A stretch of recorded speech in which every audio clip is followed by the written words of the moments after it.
Holy shit. It is finally time. We're here. We're into the playoffs, baby. Playoffs? Talking to me about playoffs? So I'm going to do a little bit of tech work as we, very professional, by the way. Yeah. Welcome to episode 15. Not only are we still alive for 15 episodes, we finished the entire fantasy regular season. Poggers. That's crazy. Yeah, dude, this shit was so fun. Goddamn. A little stressful at times, but otherwise we're just chilling. We're glad to have people on. Hopefully we can do something better next year. I'm going to work on stuff. Yeah. But anyways, we got a big ass episode today. We're going to do a little bit of week 14 preview. Sorry, I definitely did not just have 4 margaritas at Chili's. Do a little bit of a... Dude, Rachel was so drunk in the car on the way back. Oh, no. Like, literally, I drove her car because I was like, you're not driving. She had 2 drinks. I mean... She's hammered. You got to respect it. Okay, anyways. We're going to do a week 14 preview. We're going to make it quick. We're going to do our little award spiel. But no one gives a shit about week 14 because it's playoff time, baby. And then we're going to go back and do a bit of a season recap. We're going to talk about the highs, the lows for every team. We're going to talk best draft pick. We're going to talk worst draft pick. And, of course, we are going to review our power rankings. Oh, Lord. So much controversy at the beginning of the year. And people are like, wow, you didn't even like my team. And as predicted, we're terrible at this. So... Nah, we got them all right, brother. Yep. We average distance of a lot. We'll put it that way. Per pick. Average of a lot. All right. Unlike Dalton, he is just average. Anyways. Let's do this. Week 13. Biz 1. 14. Beans 1. Biz 1. They both needed to win to get in, and they're in. Still lost, but still made it. Still lost, but still made it. We did have to say goodbye officially to 4 teams. Ag Mills, who we kind of already said goodbye to because they didn't have tiebreakers. Rip. Becca needed about 300 points to make it this week. She did not get those, so she was also goodbye. And we did say goodbye to Spencer and Dalton and BUA as well. Rip in peace. We do have our matchups coming up. We have 4, in my opinion, 4 really good matchups next week. Oh, yeah, I agree. I could legitimately see 4 upsets. Same. Yeah, I'm fully prepared to lose in the first round. I think 1 or 2 are projected upsets, so I think I am nervous. Yeah, same. All right. How about the studs, the ones that secured their team to dub? I mean, we got to start it off by mentioning T-Law. He probably had his best game of his career. He had career high in passing yards and 360, 3 touchdowns, and a rushing touchdown. He definitely helped Beans get her dub. Dude, that play where he went to 8 reads and was dodging in and out of the tackles, and then made that crazy throw to Agnew on the sideline. Agnew made the perfect catch. It was so. I just got done watching a YouTube video of a recap of the game, and I saw that, and I needed to change my pants. Oh my god! I have another stud also from Beans' team, and that's Jerry Jeudy. I think Trevor Lawrence has been great all year. Yeah, Jerry Judy's not been. Partially because his quarterback blows. And he's been hurt. I mean, but this week, 29 points. It's just 3 touchdowns. Yeah, he and Russell. I mean, hopefully that's a good sign for the playoffs. I don't think that Russell Wilson's going to play that well again ever. And Russell Wilson might not play because he did get knocked out of that game towards the end, so it might be Brett Rippon again. I don't trust Jerry Jeudy with Brett Rippon, but it was nice to see her really.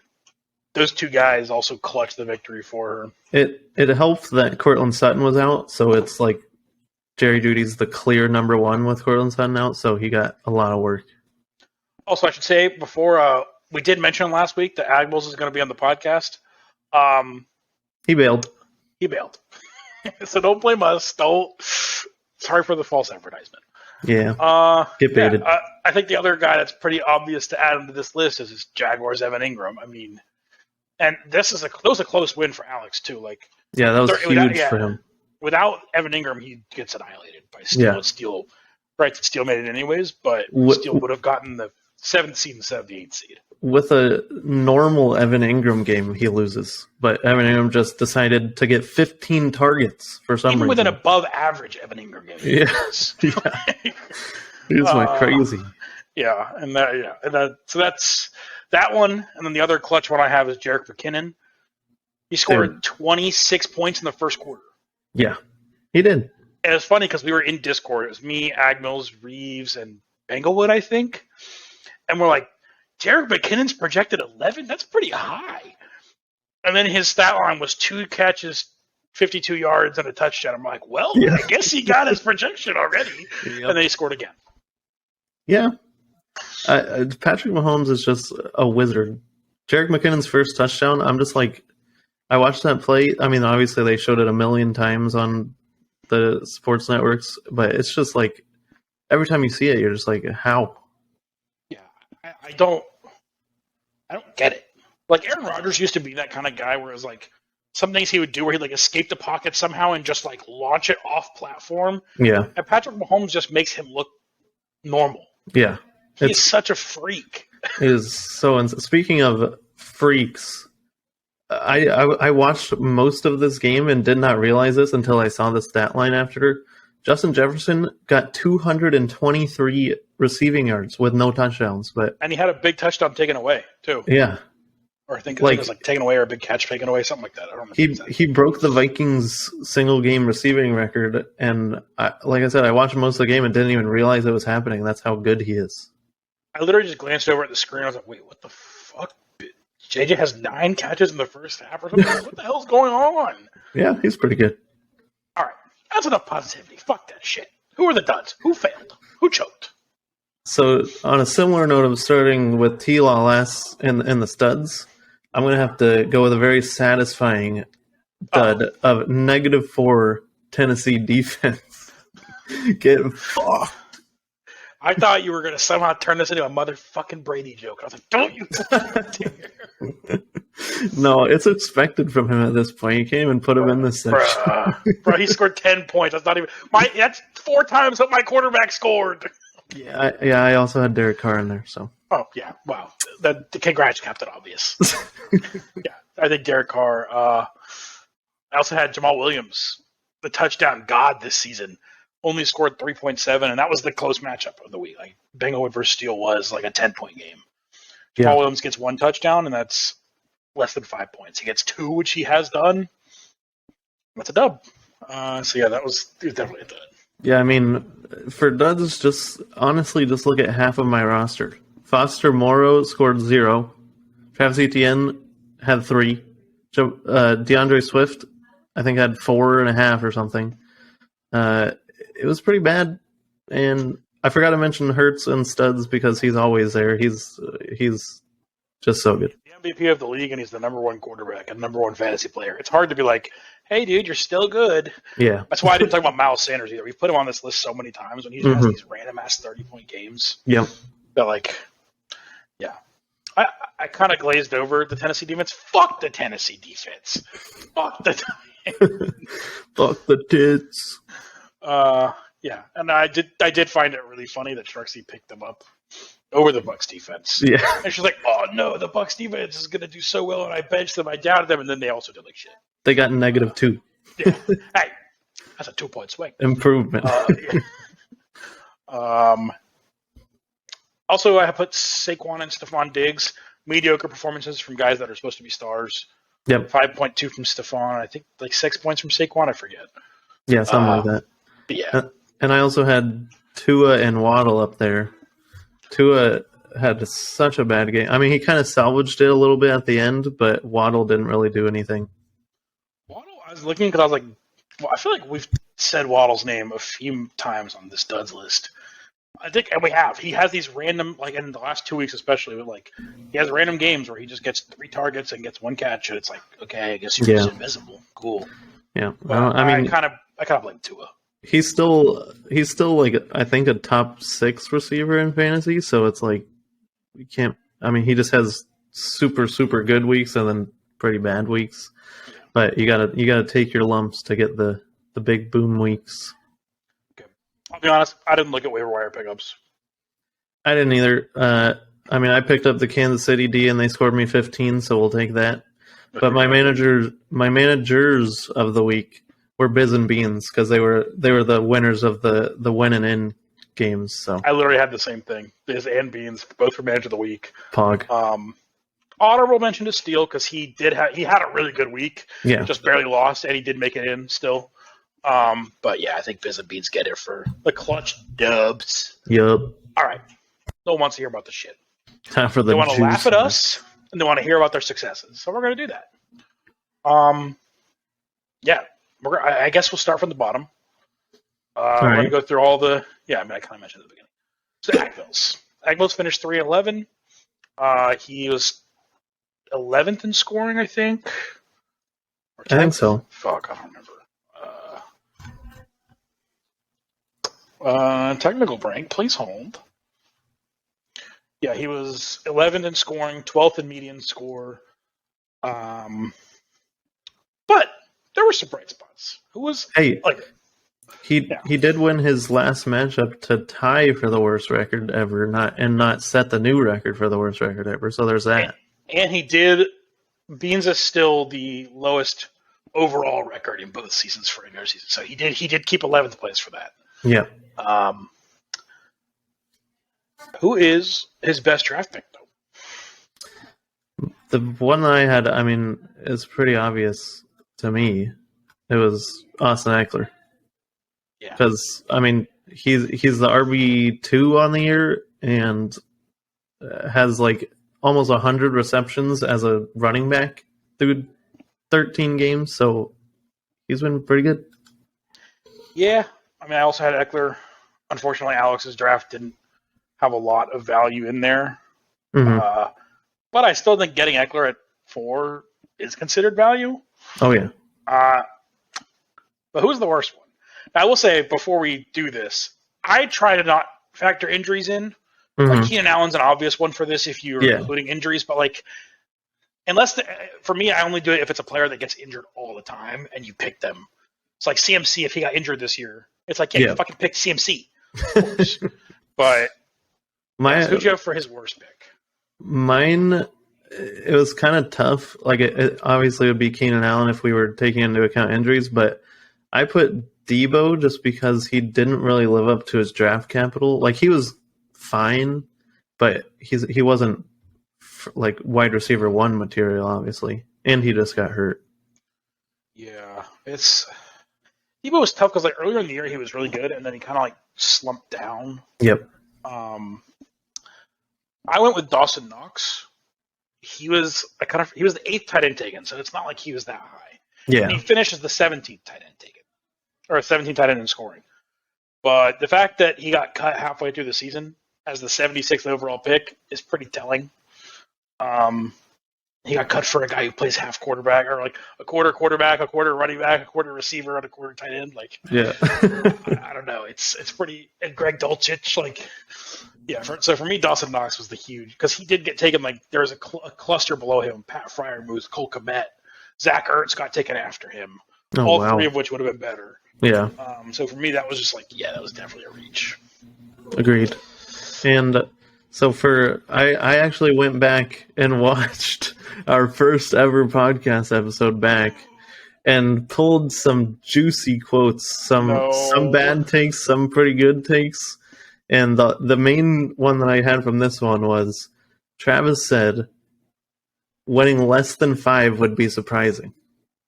And Agmils won 3.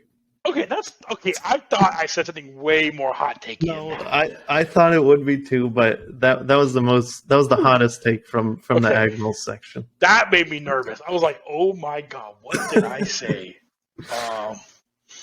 Yeah, I mean, I had for that one I had Agmils. I said I liked his starters and like the first 2 picks. I said he had a questionable bench and bad quarterbacks. Yeah, and I think we saw Keenan Allen got hurt. Devo's dealt with some injuries. And the bench was bad quarterback play. And the quarterback play was bad. Yeah. So it's kind of what we predicted. I just thought Debo plus Eckler would be better. Agreed. All right. And for power rankings, I put Agmils 7th. You put Agmils 9th. The podcast aggregate ranking was 9th. and he finished 12th.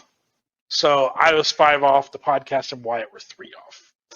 Really great start to this. I was less wrong, Paul. You were less wrong. It's like, to me, I don't know. I don't know. Like, more than 3 is where I'm like, okay, that's a lot. Yeah. 3, because it's kind of like, one It's one close win enough. separated the 5th seed and the 11th seed, Mm-hmm. or 2 wins. So it's like, at some point, 3 is about my limit. Okay. 11th place was Becca. Oh no. This one's where our power rankings are gonna look really bad. Becca finished 5 and 9. She did have a few really good weeks at the end, trying to keep her playoff hopes alive. Unfortunately, did not go too great.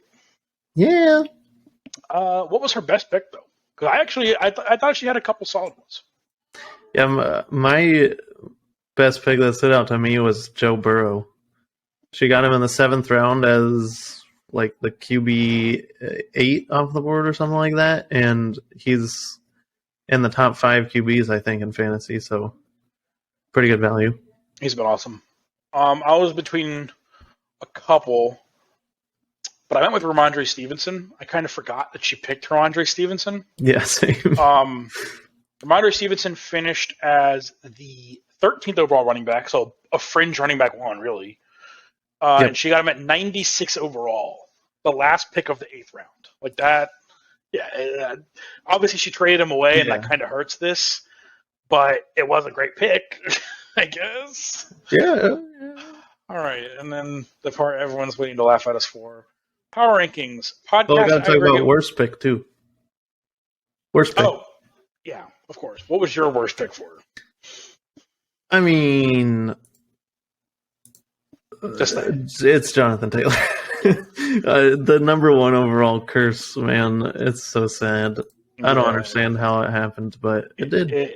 It's fucking brutal. I mean, I also had JT, 22nd running back overall. Obviously, he dealt with injuries, but even before the injuries, he wasn't that good. Yeah. He had a couple games, especially the first week of the season. He looked good, and there was a couple in there, but for the most part, he was big bad. pretty terrible, yeah.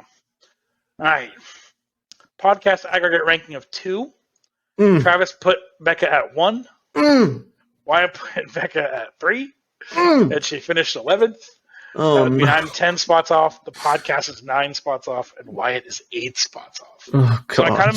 I'm scoring it like golf. Basically, I have the scores at the end. I think you do too. Yeah. Highest score is the worst. Yeah. And then, so, and then a couple quotes from episode 1. oh fuck. Travis said, quote, "I think Becca's team is cracked," and I agreed. And then we both agreed that she was championship favorite, and that turned out to not be the case. Yeah. I said high end starters, really high floor. Dislikes, questionable depth. I don't know. Very solid overall. Maybe low ceiling was my notes. Yep. So really excellent. Yeah, we're fantastic at this. Oh yeah. Fuck. That was a big old miss. Yeah. All right. We'll move on to 10th place. Spino. Spencer. Yeah. Spencer had an unfortunate fall. I believe he was 6-2, and he finished 6-7, or he was 5-2, something like that. Yeah. He had a really high record. It is no longer a high record. He ended the season with a 6 loss streak, so he was 6-2 so he was and 6-2. finished 6-8. And I believe he was 3rd in scoring at one point. Finished 10th in scoring. He was 9th in median scoring. It was a little higher. Yeah. But it was a really rough season for Spencer at the end. What was Spencer's best pick? Spencer's best pick was probably Pat Mahomes for me. I think Pat Mahomes is the number 2 quarterback, and he got him as the number 6 quarterback in the draft, so it's pretty good value. Yeah. I had 2. I mean, Pat Mahomes is 1. He's been great. And he's pretty consistent overall. He doesn't have, like, flop games. Yeah. The other is A.J. Brown, 35th pick overall, end of the 3rd round. 3 picks before he took Cortland Sutton, who I'm sure we may talk about in a few minutes. A.J. Brown was wide receiver 5 on the year, and He was inconsistent for sure, but like But he had his crazy highs good were, weeks. yeah. He had some of the best elite performances in the league. So I think AJ Brown was, and that was like really his only good wide receiver. Looking at his room, it was like, man, it's AJ Brown and then a lot. So what were his worst picks? I mean, the 2 picks after AJ Brown, Cortland Sutton and Chase Edmonds, were both terrible. Yeah. Cortland Sutton was the 38th pick overall and finished as wide receiver 41. 41? Chase Edmonds was the 59th overall pick and finished as running back 59. Yeah. So at least Cortland Sutton is arguably rosterable. By the end of the season, Chase Edmonds was barely a running back 5. Oh no. Cortland Sutton was a bench player. So, but yeah, those picks were, and like, I don't know, the Broncos kind of fucked a lot of people in these drafts, I think. They did. They're so bad. Yeah, say the things about us liking Spencer's team. Just say them. No good transition. Just fucking say them.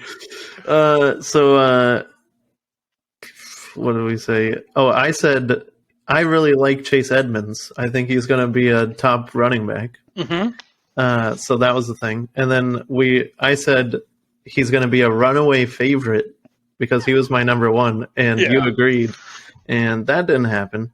But also, at the very beginning of our analysis of him, you said Yahoo liked his team, so he's probably fucked. And he was. Big noggin, baby. Yeah. I had likes, insane ceiling, versatile running back, solid bench, dislikes, injury risk, I don't know, meh, depth. Great analysis. And we did see Alvin Kamara get injured. Saquon did not get injured, but he did get dinged up a little bit. He was questionable a few times. But he's been good for the most part, except for the last couple weeks. Yeah, I mean, him and AJ Brown have really been Spencer, and Pat Mahomes have been like Spencer's 3. And Zach Ertz was really good. I think he would have been, if he kept playing at the level he would have been tight end 2 on the season. He's still tight end that's not 8. hard. Yeah, he's tight end 8, and he hasn't played in like 4. He hasn't played in almost a month. That's insane. Yeah. And for rankings, Spencer finished 10th. The podcast aggregate was 1. Travis ranked him 2. Wyatt ranked him 1. It hurts. So the podcast and Wyatt get a score of 9, and I get a score of 8.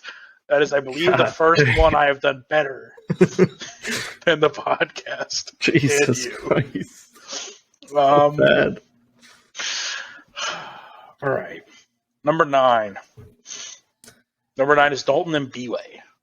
Yes. Who had a really unfortunate end of the season, I think, with the Justin Fields injury really kind of fucked them. And Justin Fields being on bye in week 14, so that's so fucking dumb. Yeah, that's the thing that happened. They were also a team that had some of the highest highs in the entire league. They had a 165 week or something, followed by like a 140 week. This team, and the median score really shows that the outliers helped them a lot. Their median was like almost 8 points lower than their average score. Oh, jeez. So they definitely got helped by some high outliers, but overall, I think they were a competitive team and had some luck gone their way. They could have been a dark horse in the playoffs. Yeah. Who was their best pick? I think we probably have the same one. Yeah, their best pick for me was pretty obvious. It's Tony Pollard. Yep. Tony Pollard, 99th overall pick, finished as running back 7, and the 12th wide receiver running back flex, or tight end flex. That is insane value. Big, huge steal. And it's crazy because Zeke hasn't even been bad. Yeah, they've both been good. Yeah, they just used both of them so well. Tony Pollard's easily their best pick. How about the worst pick? Because this means I get to gloat a little bit, I assume. Yep, and I was going to talk about this in the quotes section. It's Kyle Pitts, easily. Oh, yeah.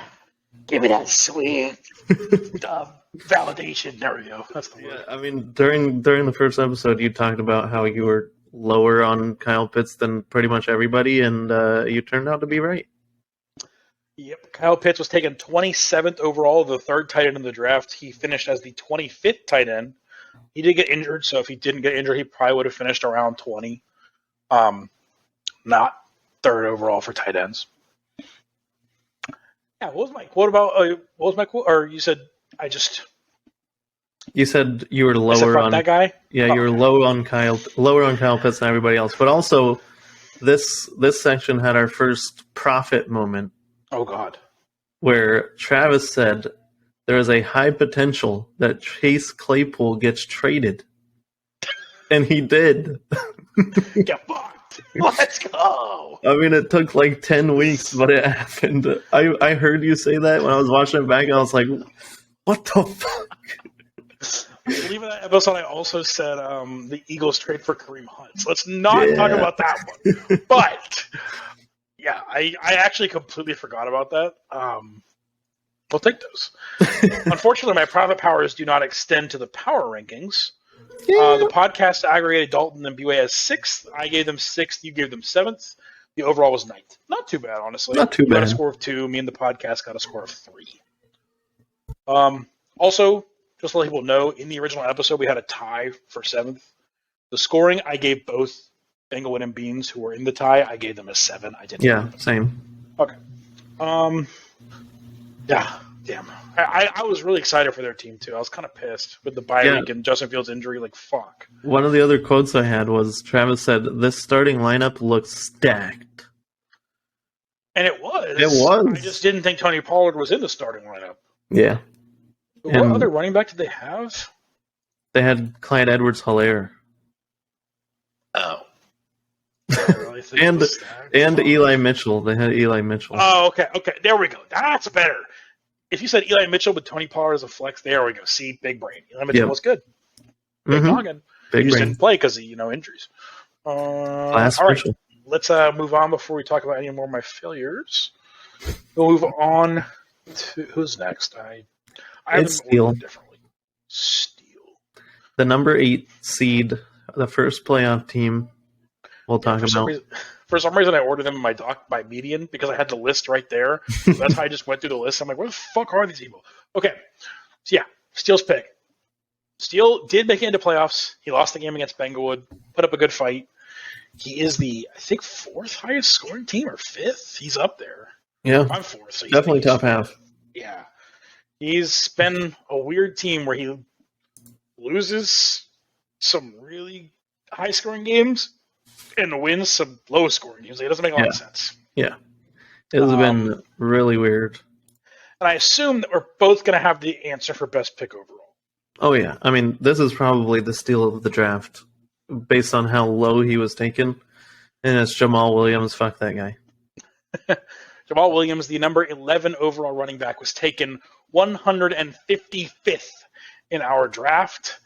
We talked about this a few weeks ago when we did like the redraft. His touchdown potential by itself, it does make him boom or bust a little bit, as Steele saw this week. But his ceiling is just so high. Yeah. And he's so good at what they use him for. It's like, fuck. Yeah. Great pick, Steele. It was Pog. And worst pick. This one's interesting because. Yeah, this one was tough for me. I couldn't really because it is probably, if you don't account for injuries, it's probably Mike Williams because he took him in the 3rd round. He has not played very much. But accounting for injuries, I guess like Antonio Gibson, but he's been good sometimes. And I don't know. Yeah, I mean, I put Damian Harris. Yeah. I think Damian Harris is like. But he also got injured. He wasn't injured for that long. He just got injured, and then they realized Ramondre. And then he got replaced. He was 81st overall pick and ended as the 48th running back. So he kind of went from like a guy to just no one. I also had honorable mention Justin Tucker. He did tie for the best kicker in the regular season. There was a 3-way tie. But the other people in the tie, Daniel Carlson, who Steele took 4 rounds later, and Nick Folk, who Steele took 6 rounds later. I think Nick Folk. No, he was right after. Fuck. Who is it? Oh my god, I did not write down kicker rankings. My bad. Dalton and B-Way picked Daniel Carlson. Yeah, they picked Daniel. Oh, it was Tyler Bass. Did he get picked? Yeah, Becca picked him. Becca picked him in the 13th round. So, like, when you consider, like, Justin Tucker was the best kicker. He was tied to be the best kicker. But the value was essentially non-existent. Yeah, agreed. Yeah, I mean, I'm still going to say Damian Harris. I don't know. Yeah. All right. And A couple quotes from the episode, the OG episode. great. I said that Chubb in the first round is a yikes, and it turned out that it was not a yikes. It was a yikes for other teams. But I also said that Steele's team is definitely worse than Sharksy's because those were the two at the bottom of our power rankings, and it ended up being the case. In the rankings, at least. Yeah. I had likes quarterback tight end pairing, dislikes worst wide receiver room in the league. All running backs are either backups or share carries, and 2 kickers is a waste of a pick. True. Which big facts. The wide receivers weren't that great until Goddard got injured and Devonta Smith kind of started popping off. Metcalf was good, like, for the whole season, and Mike Williams didn't play a lot, so it's hard to say. He was good when he played, but yeah, but also Keenan Allen was injured, where we didn't know. Yeah. So would Keenan Allen being there make Mike Williams? I don't know. And the running backs, yeah, we definitely missed on the whole Nick Chubb thing. Yeah, it's kind of weird how they traded or they signed Kareem Hunt and then just like kind of didn't play him. They're like, oh, Chubb's really fucking good. Let's just give up on Kareem Hunt. Cool. Like, oh, okay. Right, and then they didn't trade him, which would have made my prediction really fucking good. Anyways, the power rankings. The podcast, Wyatt and I both ranked Steele 12th. He was 8th overall. So we all get 4 points. Pretty simple. Yep. I'd say, like, overall, we actually weren't that wrong. Yeah, it was looking a lot worse early in the season, and then Steele started losing a little bit. Yeah, when Lamar and Mark Andrews were out. combining for like 65 points a game, it's like, oh yeah, this is not very good. Turns out they're really fucking good. Yeah. And then Lamar just kind of forgot how to play, and his team started losing, and it helped our power rankings. Yeah, it definitely helped. Anyways, number 7 is Biz or Wade. Biz had I don't know. Biz was kind of just there, like, during the season. Not like in a bad way. There was no big streaks. There was no big losses. She was constantly the talk of the group when she had arguably the best wide receivers and arguably the worst running backs. Yep. At the same time, and when I was looking for the draft picks, I was like, oh yeah, she had a lot of good wide receiver picks in. Oh god, these running backs. Yeah, pretty rough. Who was her best pick, though? Because I have 2. I could not pick.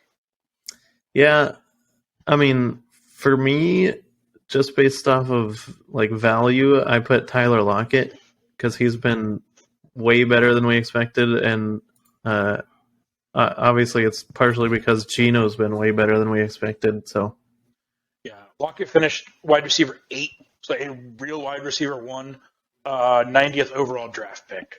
I also had Brandon Ayuk. He was the 103rd pick in the next round. He's been finished the number 17th wide receiver. So he was a consistent number 2, which, like, you'd think that's really good, except if you took it a wide receiver 1 the round before, so it doesn't look as good. I don't know. And really good receivers. And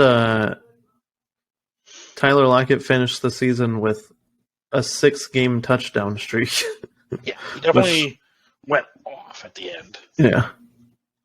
Who was her worst pick? We had some discussion. This is the only one we hard. even talked about before, because I was like, I ended up. I mean, okay, I picked the Rams defense because not like defenses don't get dropped every week. Yeah. But realistically, they shouldn't have been drafted. They finished 27th. Yeah, they were pretty bad. Again, I don't think it was that terrible of a pick. I don't know. It seems like most of her worst picks were because of injury. Like J.K. Dobbins injured the whole year. James Robinson injured a lot. I had George Kittle, who was also injured a lot, but since coming back hasn't been great, but is top 10 in tight ends because tight ends are absolute garbage. That's the So hard thing for me. yeah, Like, he probably was overdrafted, but there was the injury thing, but it wasn't that big. And yeah, he is a top 10 tight end. It's like, can you really blame someone? Okay, and it was an overdraft for sure, but like, yeah. I don't know. I don't know. Fuck. I Yeah, also forgot that she drafted Brees Hall because and then traded they him traded him who for did she DJ trade? Moore. DJ Moore. And we were all like, before Brees Hall got injured, we were like, oh my God, Biz got fleeced. And then Brees Hall's out for the year, and we're like, wait, Biz is a genius. All right. Well, yeah, in my notes about Biz, I had PPR friendly team, really good wide receivers, dislikes running back, and questionable depth. Okay, never mind. I'm a prophet. What the? Yeah, so my only quote from our section in the OG was, I said, this is my little mini prophet moment. I said, the best case scenario was she squeaks into the playoffs. And, I mean, that's what happened. Like, she had been in the bottom half of the league for most of the season and then got hot towards the end and squeaked in. Yeah, we both had Biz ranked 10th. She finished 7th. You know, I think if we were maybe a little low, I didn't think Brandon Ayuk was very good. So it's been, Yeah. I didn't think Lockett was going to be this good. Yeah, I think we probably undervalued the team a little bit, but overall, I don't think we were that far off. Agreed. Number 6 is Sharksy. Can't wait for this one. Get flamed by our old comments. Oh, no. Sharksy was really dominant at the beginning of the season, if I remember correctly, and then kind of fell off. Was that what happened? Yeah. Yeah. Yeah. Oh, wow. Yeah. 1, 2, 3. Yeah, her last 8 games, she was 2-8 after starting 5-1. Yeah, that'll do it. 2-6. 2-6. Yeah. Yeah. Right. 2 out of 8. Yep. Yeah. So I think this is one of the teams where I think we kind of saw some of the issues we thought of. Yeah. Another one where they came to light. It's just not at the beginning of the season. Kind of like with Steele's team. Who was her best pick, though? 'Cause I think there were a few really good ones. I thought her best pick was Josh Allen. I mean, he's just really good and carried her team through the first half of the season and is pretty much the reason she got to playoffs along with Cooper Kupp, but he's out, which is unfortunate. Yeah. I thought it was a little high when I was looking. He was a good pick, I think. Yeah. But based on the end of the season where he really started to fall off, it's kind of like, can you really put him that well? I put Amari Cooper. Amari Cooper was the 95th overall pick, which is the end of the 8th round. That's a good Finished one. as wide receiver 12. Yep. I think a lot of us underestimated, 1, how good he was. People kind of thought he was falling off. And 2, how good Jacoby Brissett was. Reminder, the Cowboys traded Amari Cooper for like a 6th rounder, I think. It was a conditional 6th rounder that could become a 5th rounder, and it did. Yeah. That's peanuts for a really good receiver. And like he was awesome this year. I mean, he was basically a wide receiver 1 or 2. With Cooper Kupp, I mean, she had arguably the 2 best wide receivers. Or probably, I mean, she's up there with those 2 until Kupp got injured. Yeah, really good pick. Who was her worst pick, though? I have a feeling we're going in the same one. Yeah, so my best pick for her was Josh Allen. Worst pick was Allen Robinson. So I mean, she got flamed pretty hard for it in the draft and in the OG episode.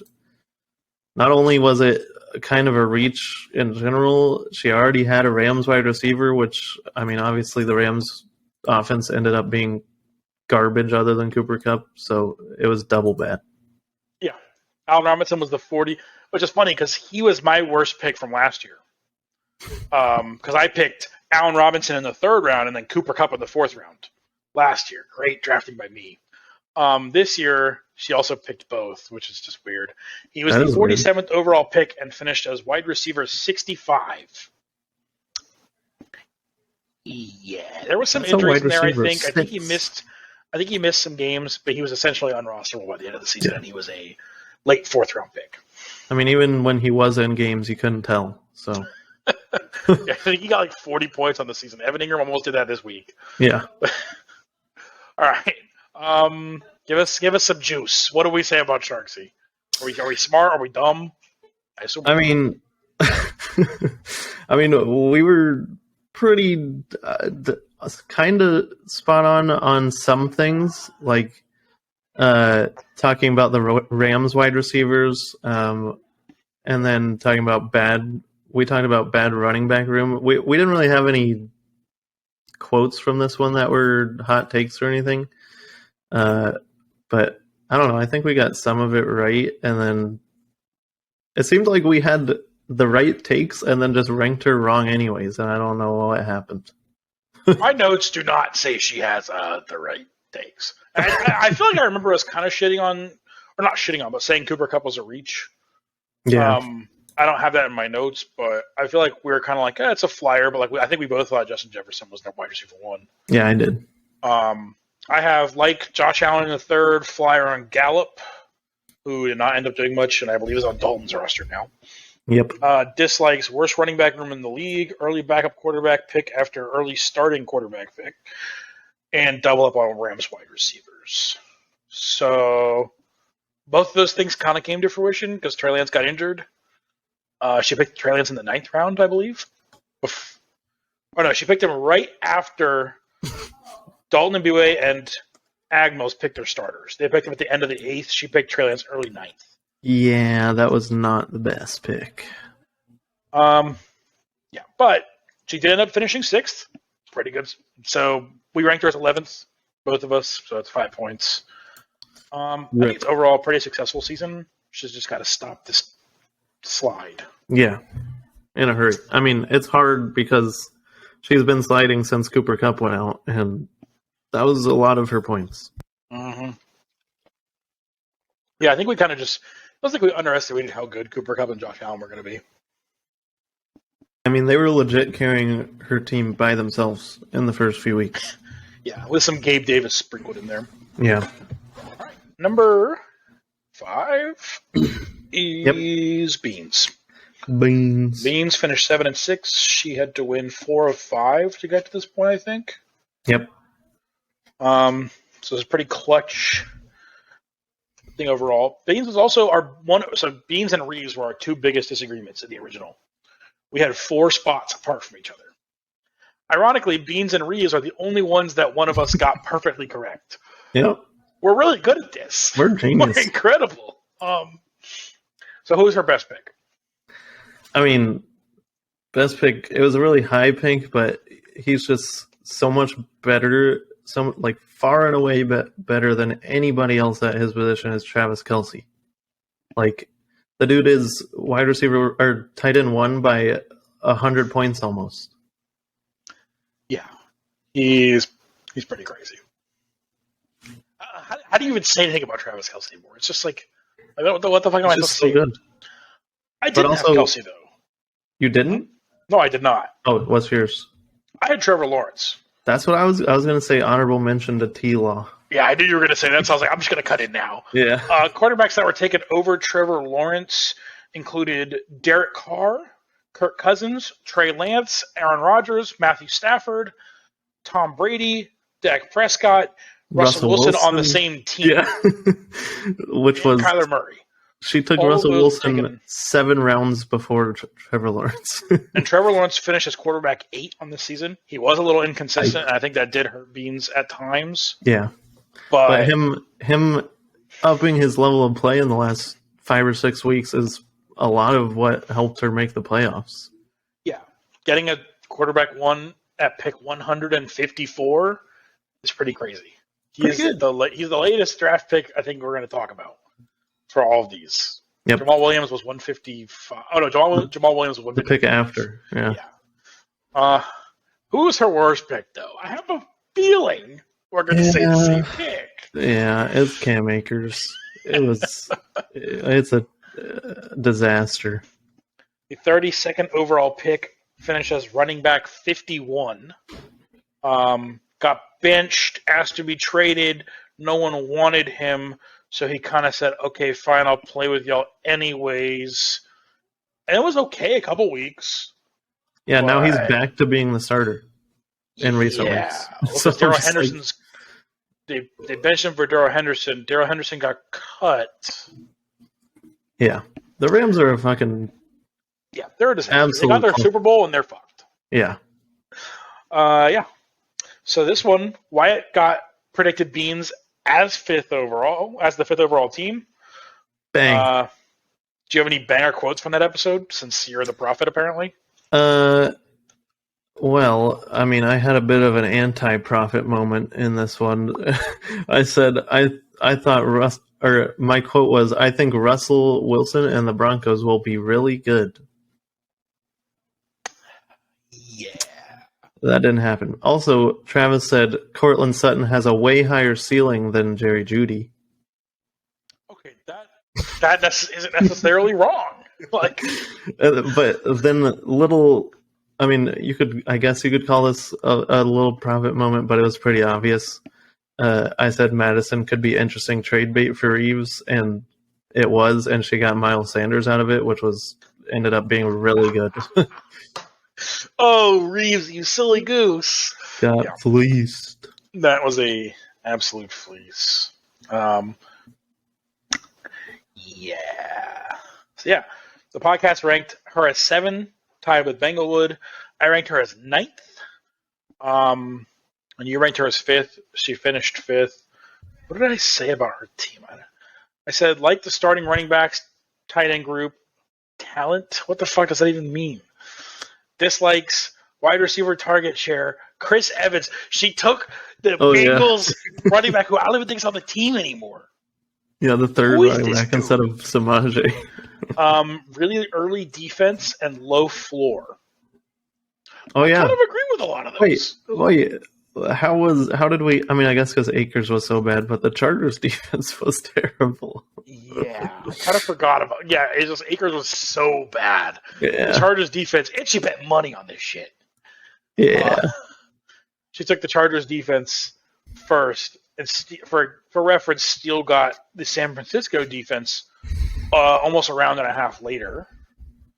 The Buffalo defense, Tampa Bay's defense, Jacksonville's defense, all taken after the Chargers, and all did substantially better. Jacksonville. The Jags finished like the number 15 defense. It wasn't a terrible pick. Yeah, it's aight. Yeah. So Beans did very well. She was also she did finish as the number 1 team in scoring. And the number 1 in median, actually.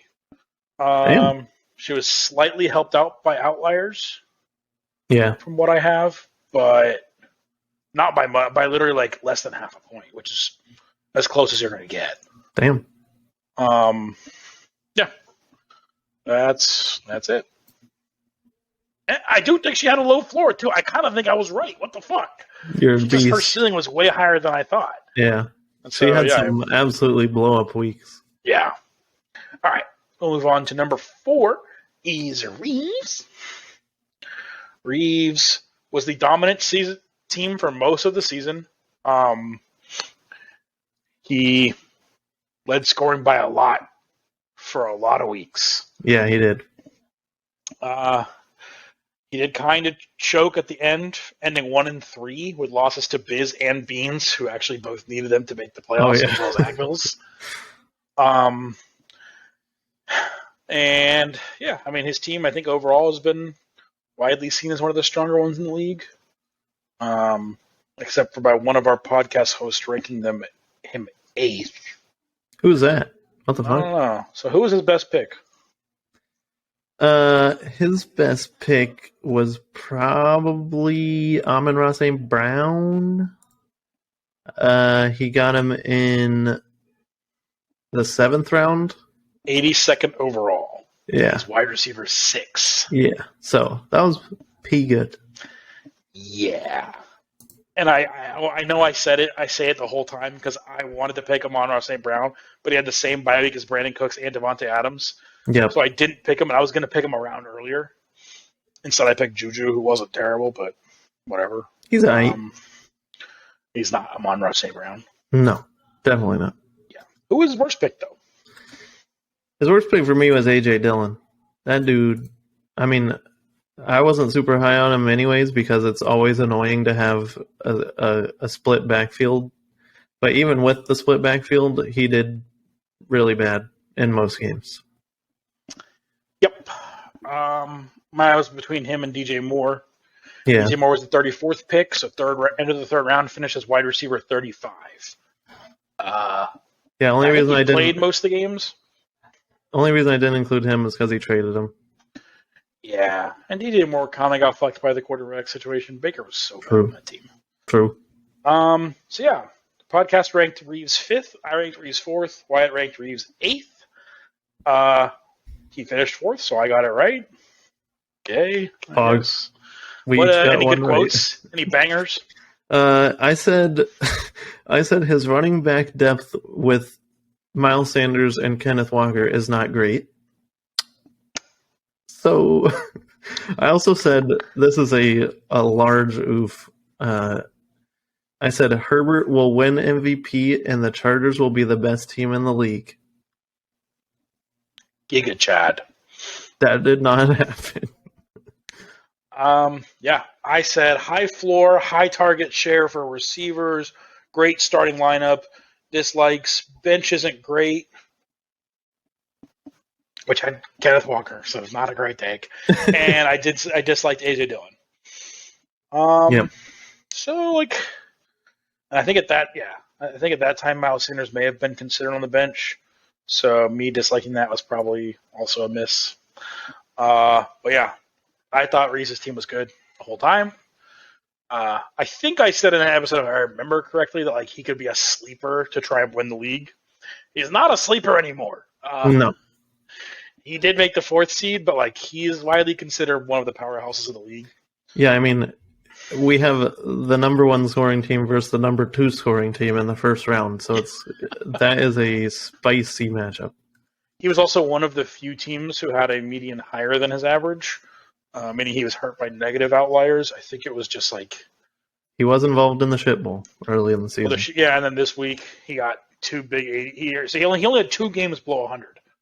So his median is going to be pretty high. Yeah, it was literally the only teams that were hurt by it were me and him. Actually, every other team had an average higher than their median, which is just damn. Yeah, so that's weird. Anyways. Yeah. Yeah, Reese is good. On to the top 3. The top 3, we're going to start with my bloodline, mi familia. It's Banglewood.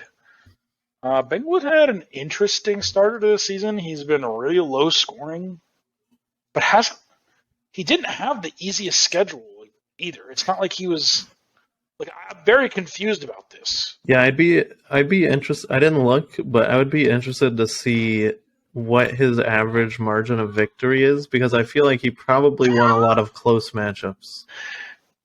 Yeah, because he's 10th in scoring, and I will say he was 10th in scoring. Oh no, sorry, Banglewood was the other team whose median was higher than his average. So there was 3. And his was the highest margin in the league. It was 6.5 point difference. Oh my gosh. He's the highest positive margin in the league. So basically, there were just a few games that absolutely fucked him. He's pretty consistent overall. We talked about it in the podcast episode, actually. He had the second highest median that week because he had scored 113. Remember we did trivia? Yep. Yeah, he had scored 113 in 4 separate weeks somehow. Yeah, so he actually, I don't know, it's a weird season. Yeah, so I actually just clicked through it. He had a 7-point win, an 8-point win, a 9-point win, another 9-point win, a 10-point win, and a 13-point win. So he actually had so many close games. So his team just kind of had the clutch gene. Literally. And it looks like in his 4 lowest scoring games, he got blown out in all of them. Yeah, he did. So it kind of makes sense that he's winning close games and losing blowouts. Yep. And so that, yeah, okay. I guess that makes sense. Yeah, I mean... The numbers check out. And I'm not sure how you feel. I really like Banglewood's team. A lot of the depth players especially. I agree. I think there were a few really good choices for best pick overall, but who did you have? I had Christian Kirk. Because of how low he got him again, the value was insane. Yeah, I also had Christian Kirk. He's wide receiver 11 on the season. and he was draft pick, I think 91 overall. Yep. So basically, you got a wide receiver 1 in the 8th round. Yeah, in the 8th round.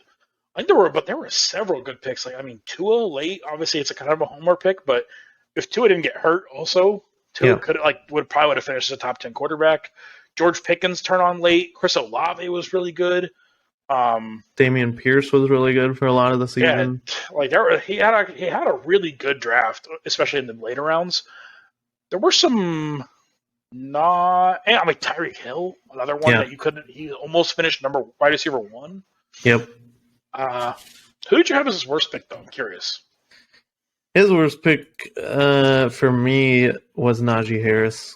I was super low on Najee going into the season, and that's something I talked about in the OG podcast, how I wasn't super excited for him about that pick, and it turned out to, I don't know what he finished, but he turned out to not be worth the first round pick. Yeah. I mean, so I had Najee, and then I had Kyler Murray. Kyler Murray wasn't bad, and he did get hurt, so it's kind of hard to say. Yeah. But he ended his quarterback 15, and it was mostly because he was the second quarterback in our draft. Over Pat Mahomes, over Jalen Hurts, over Joe Justin Burrow, Herbert. He didn't do Herbert. that great, but but Alex really was confident in Kyler Murray. 42nd overall pick, second quarterback, was not a starting caliber quarterback by the end of the season. Yeah. The podcast ranked him 7th, tied with Beams. I gave him 8th. You gave him 6th. Do we have any banger comments? I don't know. We didn't have any direct quotes from it, but we both agreed that he had the best wide receiver room and depth in the league, and that's probably still true because of his good late round picks that you were just talking about. So this is without Rashad Bateman too, who went out for the year really early. Yep. Yeah, I said wide receiver room targets and high usage lead running backs. That didn't really work out with Najee Harris. He got the usage, just not the ability. Dislikes running back depth, tight end, a lot of wide receiver variants. Cole Kmet actually could have been a decent tight end pick, except he cut him before he ever was good. Yeah. Now he's the tight end 5 or something, or 6. He's a top 10 tight end, even though he didn't score a point for Alex, I don't think. He's had 8 zeros on the season. Oh my god. Fantasy's so fucking stupid sometimes. Tight ends are so bad. Alright, yes. I was 5 off. Podcast was 4, and you were 3 off. You were a little higher than I was. Alright. Number 2.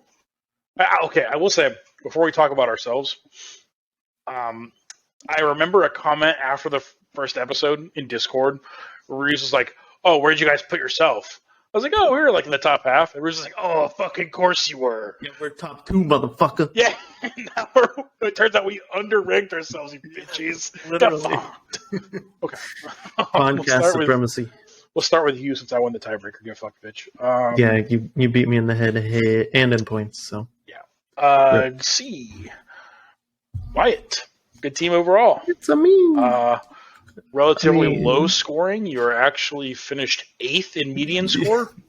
I think 9th in regular score or 8th, something like that. I was 9th in overall scoring. Okay, so median actually helps you a little bit. Yep. You're pretty close between average and median though, so not that much.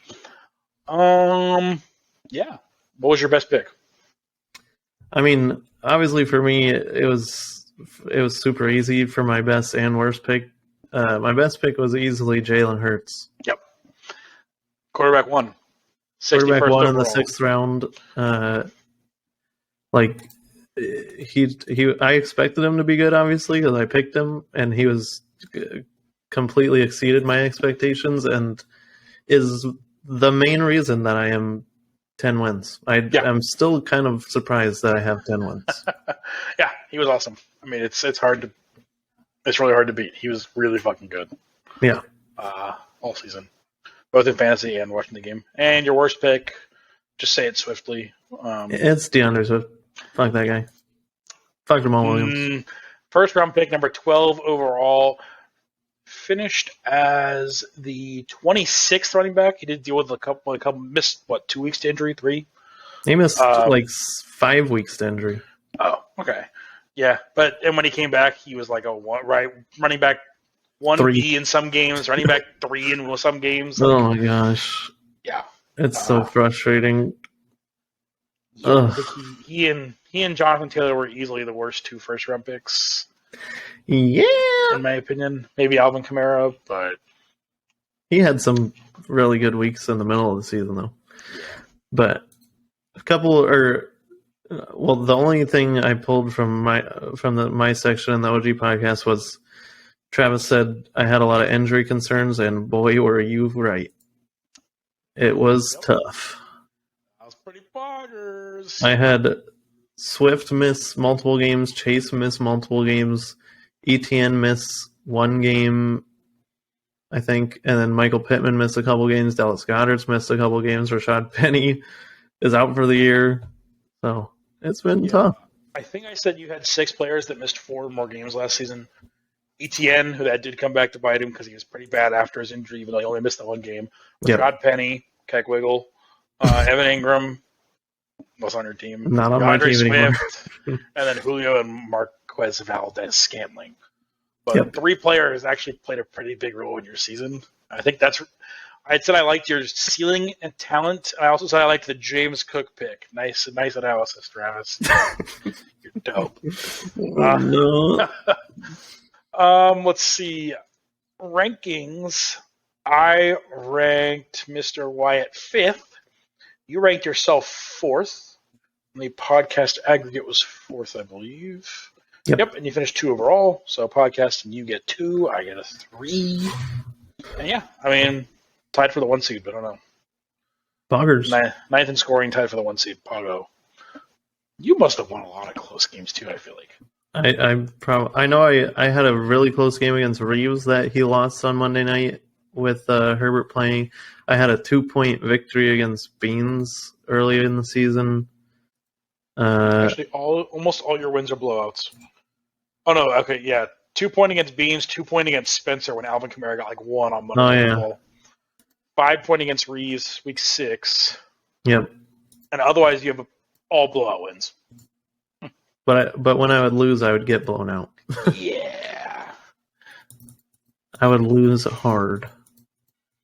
Yeah, I started the season 1-3 and finished 10-4. So that's cool. Yep. Which is funny because your schedule early was so easy. 64, 90, 90, 84. Yeah. Anyways, let's move on to numero uno is me. It's me. After being memed for being 10th in scoring, I finished 4th. Get fucking shit on. Yeah, you popped off for the last couple of weeks. I'm not gonna lie. Finished 3rd with median score. My median was also 4 points over my average, so I just got weighed down by that 58-point game or whatever. That was bullshit. Yeah. I have a feeling we're gonna have the same best and worst pick for this one too. Yeah. So just hit me with it. Josh Jacobs is the best pick. He's an RB1 in the 5th round. So 53rd overall, RB1, wide receivers, running back, tight end 1. Yeah. And I think you talked about in the episode you really did not like him. I was saying, no, I hope you have a quote. Yeah, I have a quote. I said Josh Jacobs is and yeah. Yeah. He was to not get 30 points a week. Yeah, he was. I mean, and I'm pretty sure I even made a comment I don't think he's going to be that good. I just thought the value was really good. Mm-hmm. The value was pretty good, I would say. Yeah, it was. And I'm going to also assume we have the same worst pick. Who you got? I have Brandon Cooks. Yeah. Yeah. I mean, 44th overall, 54th wide receiver. He did miss a couple weeks. He did miss a week because he was arguing or he didn't show up to practice or something. He got demoted from his captainship. Yeah, he wanted to be traded. His quarterback sucked. Yeah, it was a disaster. Hey, another thing from the OG, I did, somewhat predict Brady's fall off. Obligatory Brady's washed comment. Thank you. Goodbye. Yeah, don't worry. The podcast has only heard that literally every episode since the first one. It's obligatory. I just said it. I think the only thing that has been said more than I didn't like Kyle Pitts going into the season was Brady's washed. Brady's washed, yeah. Yeah. I ranked myself 2. Wyatt ranked me 1. Wait, you ranked me 1? I ranked you 3. Oh, those are points. Sorry. I ranked myself 3. You ranked me 2. The podcast ranking was 3. Oh, yeah. The overall was 1. So you got 1 point. I got 2. The podcast got 2. Pug. So that's our year. For scores, as you can't tell by the fact that Wyatt's usually one position closer on every one that we were different on.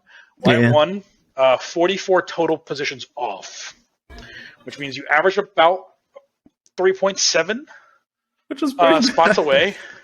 Our aggregate ranking was 47, so it basically averaged around 4. And I hit 52, which is about 4.3 off. The big ones were Becca and Spencer, obviously.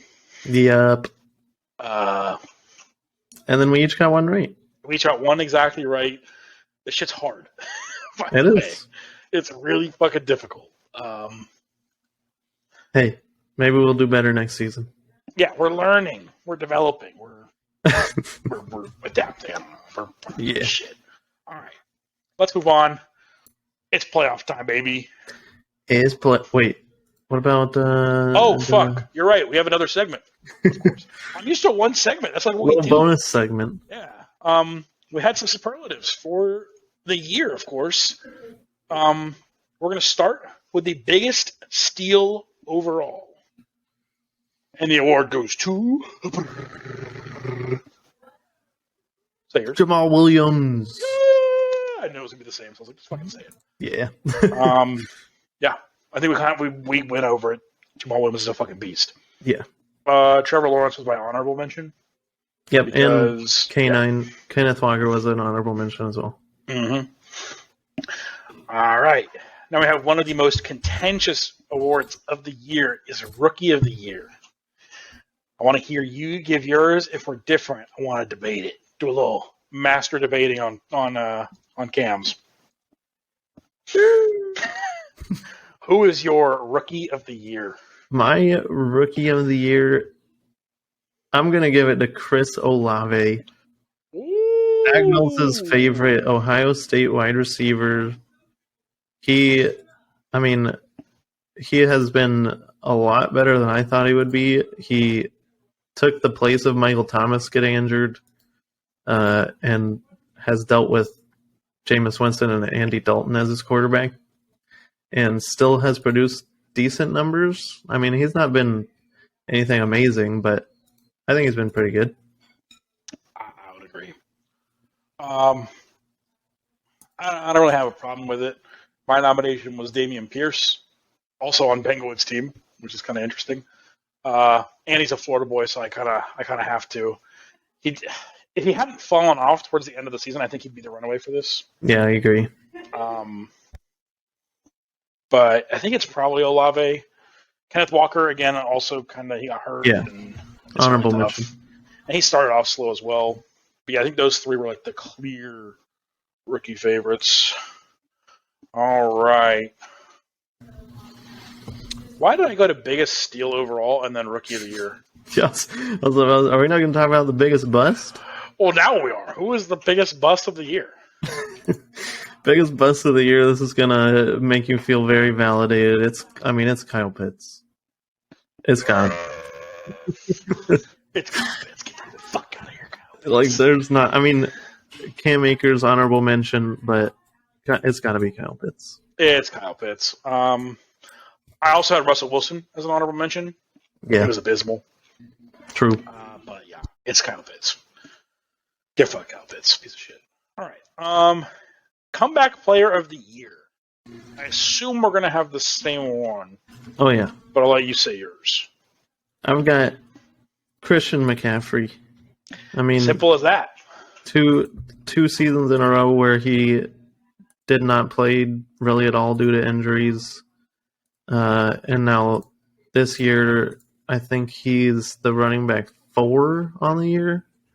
So he's come back, and especially on the 49ers, he looks unstoppable.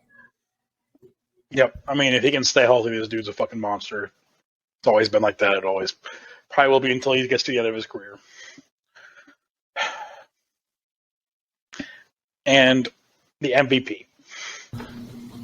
I don't know who the fuck to pick for this. Who is your MVP for fantasy? I had 3 names that I was looking at. Probably 2 really should be at the top, and one I'm a little biased to. I mean, for me, I would pick Jalen Hurts because he's the quarterback 1. He's like I said earlier, he's basically carried my team by himself to the playoffs to 10 wins somehow.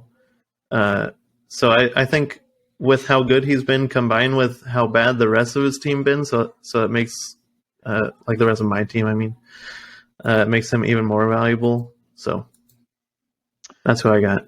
Yeah, I mean, I think it's between Hurts and Josh Jacobs.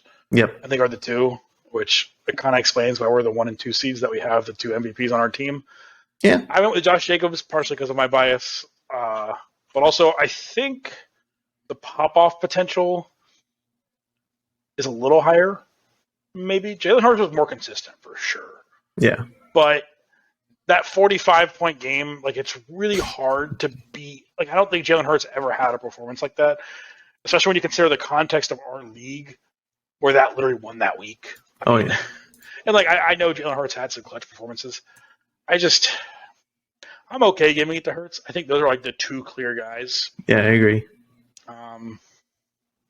Let's just give it to Hurts. Fuck it.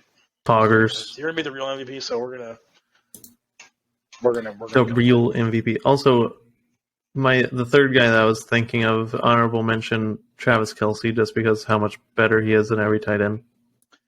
Yeah, I think if the tight end pool hadn't kind of choked and like been injured and all that stuff, it would have been a little easy. And he was still this far ahead. Yeah, maybe. But just because, like, I mean, Mark Andrews got injured, Zach Ertz got injured, Dallas Goedert got injured. Evan Ingram was ass, like, but he finished at the top. TJ Hawkinson, I think, missed a game or 2, like all sorts. Yeah. All right. Well, Jalen Hurts, you are the MVP. Congratulations. Poggers. All right. Now let's get into the playoffs. It's time. Oh, maybe. I think we have to start with the 4-5. Reeves versus Beans. Number 2 in scoring in Reeves. The early season favorite started 5-0 or 6-0 and some shit. Only 2 games below 100 points all season. Versus Beans, who's a team on the come up. The number 1 in scoring. She stole the number 1 in scoring spot right at the end. Right out from Reeves' nose. Wait, also, hold up a minute. I didn't even see this. It looks like Kenneth Walker is active for Thursday night's game. That could be huge. I mean, right now he's not in Reeves' starting lineup, but that could be huge for this matchup. Yeah, he took every rep in practice this week. God, this is so hard to pick, which is kind of why I started with it. Who do we think is taking this one home? Oh, God, this is so tough. So, looking at the matchups, the quarterback matchup is way better for Reeves. Herbert has Tennessee, who T-Law just lit up. T-Law, who has Dallas, who obviously is a very good defense, but T-Law's been playing well, so maybe he can still do some good stuffs. And then they've got receivers playing each other and Waddle and Diggs. I don't know, there's so many hard matchups. Oh, I mean, both these quarterbacks have been on the come up. Justin Herbert has averaged almost 50 passing attempts a game the last 3 games, 47, 47, and 51, which high volume is usually a good sign. Meanwhile, Trevor is 10 touchdowns, 0 picks since the beginning of November. But, yeah, the matchup is obviously way better for Justin Herbert. And he does also have Stephon Diggs against Miami's defense, who is pretty shit. He's got Sun God against the Jets, which is really tough. Mm-hmm. Sun God against the Jets, and DeAndre Hopkins without Kyler Murray, who did tear his ACL. Against Denver, which is another tough defense. Yeah. So, and then Beans has Judy against Arizona, Sanders against Chicago, Kelsey against Houston, Pacheco against Houston. Those are all really good matchups. Well, Judy's a little questionable. It depends on Russell Wilson. Yeah. And she also has McLaurin that she could play over him. McLaurin's been doing well. Mm-hmm. And that's the Giants, it's an okay matchup. Yeah. Oh, man.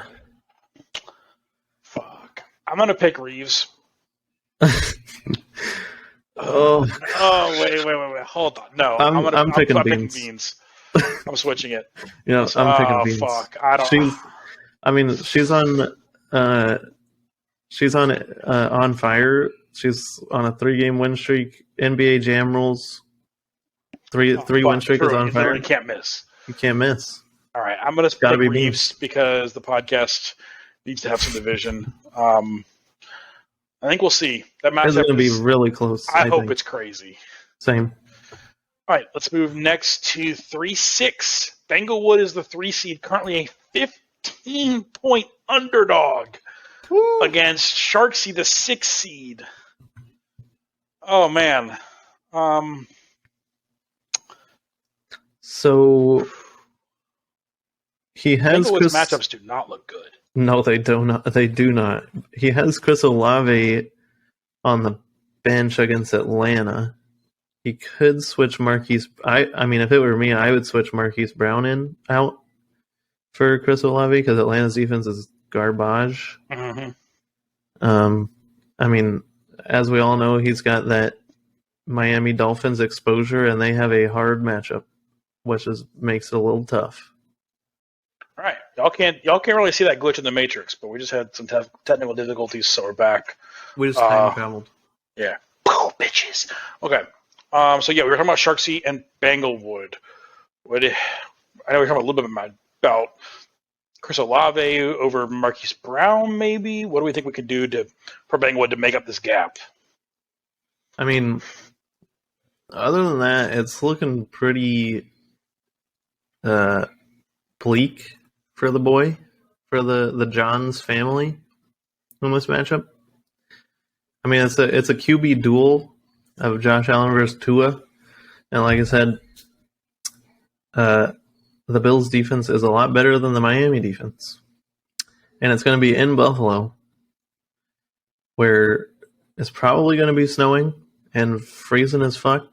So that's not going to be fun for the Dolphins. Yeah, I will say there are some good things going for Banglewood, in that Ramondre Stevenson did suffer a pretty gnarly concussion last night against Arizona. They play on Sunday, I believe. Yeah, they play Sunday afternoon. So there's a chance that he's just not allowed to come back. Amari Cooper also did not practice. I don't think he was pulled from their game. Yeah, I don't think so either. But they do play on Saturday. Yeah. Also, as my PSA to everyone, there are games on Saturday this week. This is for the rest of the season. Baby. So make sure to set your lineups early. But yeah, he does have, so an injured player, if one of those, well, especially if both of them, but even if one of them misses the game, Sharksy's depth is really, really bad right now. Oh, yeah. I mean, outside of DJ Shark, maybe. That will definitely help Banglewood's chances if Ramondre Stevenson is out. Like, she can move Rashad White up to running back and then play her pick of the litter of, like, DJ Chark or Chase Claypool. I mean, out of her bench, it's got to be DJ Chark. And that's a risky play against the Jets. So, yeah. I don't know if the current projections tell the whole story right now, but we'll see what it looks like getting closer to the actual weekend. Yeah, I mean, Josh Allen's only hit this number twice since week 6. So, like, granted, the Dolphins' defense is pretty bad, but it is still a pretty high estimate, and I think Gabe Davis has hit this number once since week 6. He has only exceeded 10 points once. Yep. And their inability to get anything going has been a big reason why Sharks have struggled towards the end of the season. While Alex's team has gotten, I wouldn't say better, but they're definitely, I don't know, I think his players are a little more consistent overall. Let's pick it. I mean, Looking at Bengal, the only I guess good matchup Banglewood has is his running backs with Najee against Carolina, and Najee's not been great like we talked about earlier, and Zeke against Jacksonville, which he'll probably get a touchdown, so he'll have a floor of 10 points. But that said, I'm probably picking Sharksy here, even if Stevenson goes out. As long as Amari Cooper's in, I think I'm picking Sharksy in this matchup.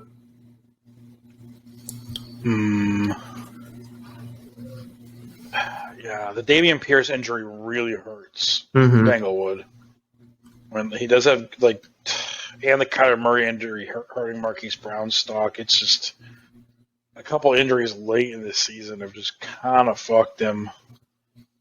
I'm gonna pick Banglewood because I feel like Sharksy's team has underperformed.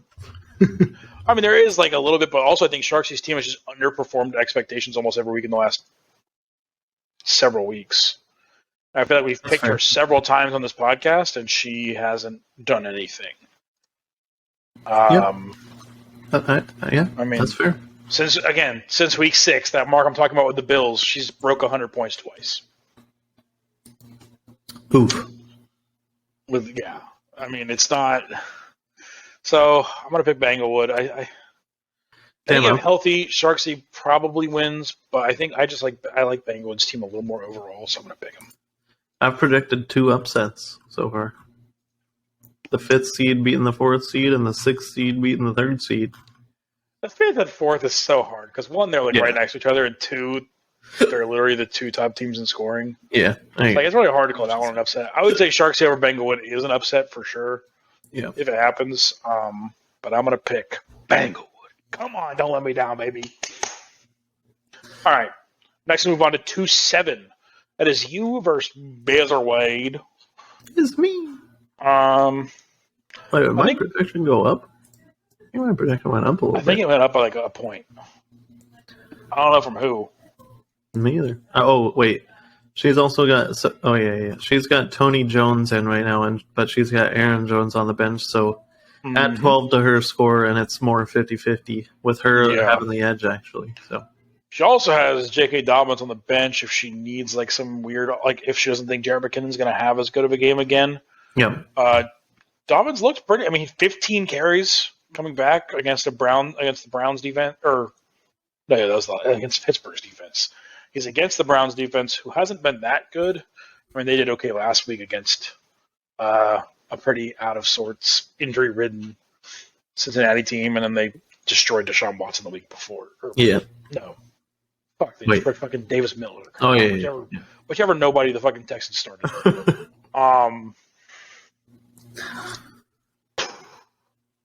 So, looking through the matchups...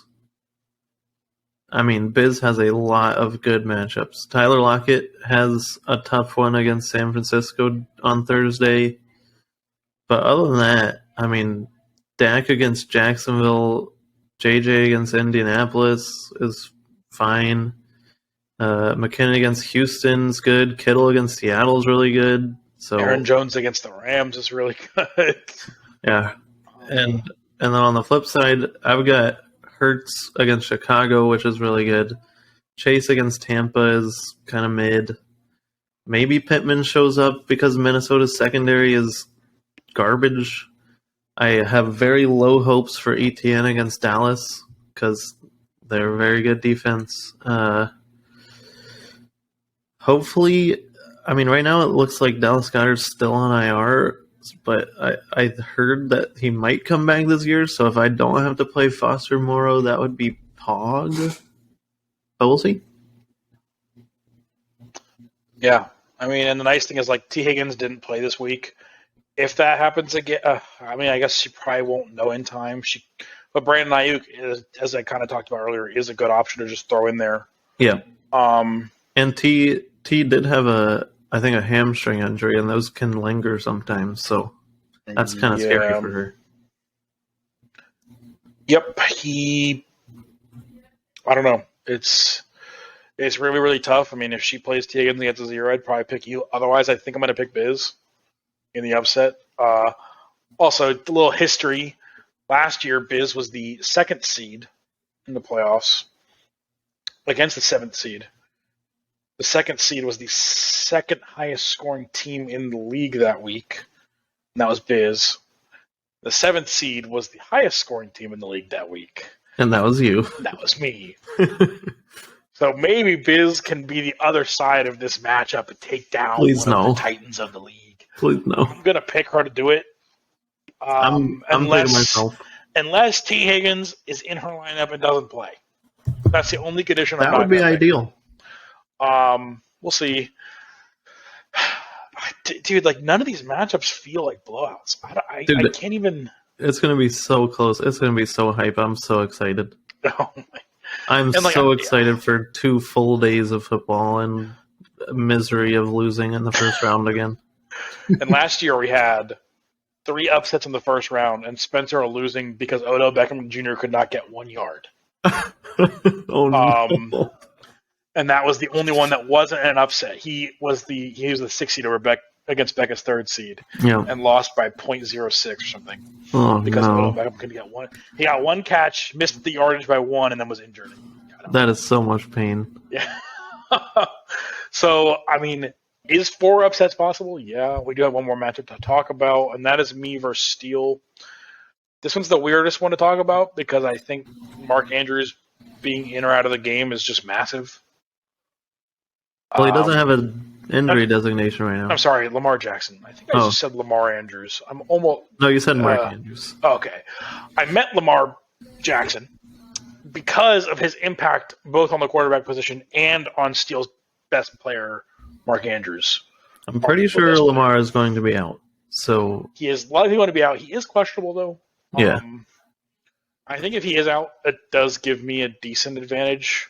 I would agree. I mean, Kirk Cousins against Indy is a good matchup. Mike Williams against Tennessee is a good matchup, and he can pop off. But Jamal Williams against the Jets is really bad. Metcalf DK against the 49ers, really bad. I don't actually... So Baltimore gives up the 6th fewest fantasy points to running backs. That does not bode well for Nick Chubb. Oof. I didn't even realize it was that good. I didn't either. Devonta Smith, I think Steele's pop-off potential between Mike Williams and Devonta Smith is still decent. And I think part of my matchup, if Goddard is out another week, that bumps up Devonta Smith a lot, I think, and could be a big impact in this matchup. Yeah, I mean, Steele's floor is kind of low, I think. Yeah. But I think that's kind of been his season. Like, I also think he should, maybe not, but I think he should switch out the Eagles for the 49ers, because the Eagles play the Bears and the 49ers play the Seahawks. But the 49ers defense has been so good. I don't know.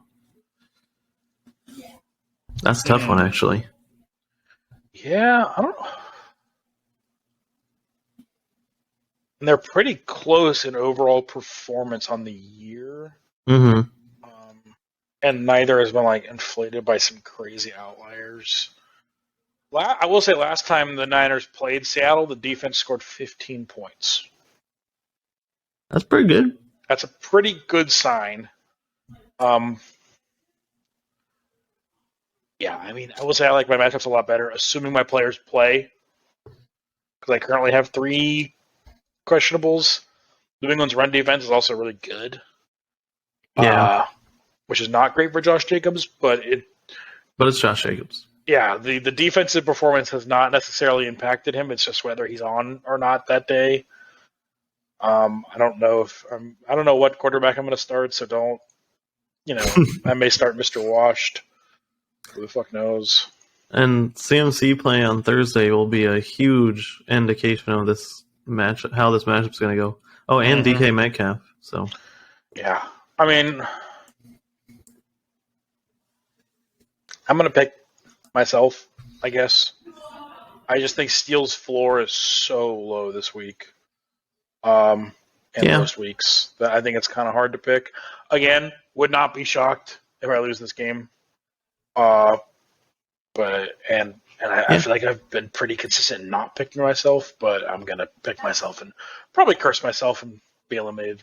But fuck it. I'm gonna stick with the podcast supremacy, and I'm gonna pick you as well. Did we pick Black? Oh, yeah, I picked Biz last one. So Cringe. yeah. So, but yeah, that's it. That's the podcast. The long-ass episode. I don't know what we're doing for playoffs, but thank you guys for joining. It actually wasn't that long. It's about an hour and a half. Wasn't too bad. Because we didn't have a third host, I think that definitely helped keep the time where down a little bit. Go? What happened to him? Yeah, buddy. Anyways, thank you for joining us. Episode 15. The regular season's done. We're going to come back next year with some sponsors. I'm telling you. I'm getting like Adam and Eve. I'm going to get someone just fucking weird. And we're going to come back. High production value for sure.